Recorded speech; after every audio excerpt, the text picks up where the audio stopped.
Anaking jimat awaking hidup kudu reueus hirup huripna ngajadi diri anjeun sorangan. Raksa pariksa amarah hidup nu ngabalukarkeun kaduhung temanggih tungtung. Jalanan hirup ku handap asur ka papada manusia. Jaga jeung riksa sarupaning anu dipiboga ku hidup. Panon dina tetempoanana, ceuli dina dedengianana, leta tina ucapkeunana,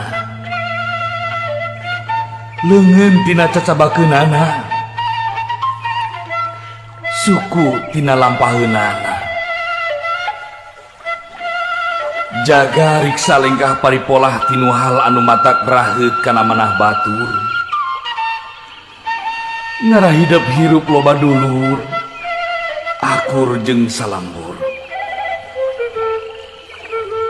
Ulah poho, omat, jaga riksa kaluhungan alam dunya. Da Gusti anu Maha Suci nyiptakeun alam dunya teh pikeun giropea istuning keur hirup hurip hidup jeung papada umatna. Anaking jimat awaking hidup sing sadar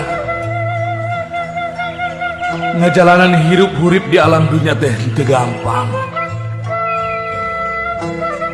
Hidup moal salawasna ngajalanan datarna hirup tangtu bakal nincak kana tanjakan jeung pudunan. Omat hidup ulah kufur, salawasna eling kanu Maha Agung, nyembah kanu Maha Kawasa. Turutkeun papagon ageman, jalankeun pituduh karuhun urang. Anaking jimat awaking dina unggal renghapna nu jadi indung bapa kaluar doa anu mustajab. Pikeun anakna ngarah hirup pinanggih jeung kabagjaan, kajembaran. Pikeun pibekeleun dina enggone ngajalanan hirup sagara kahirupan di alam dunya.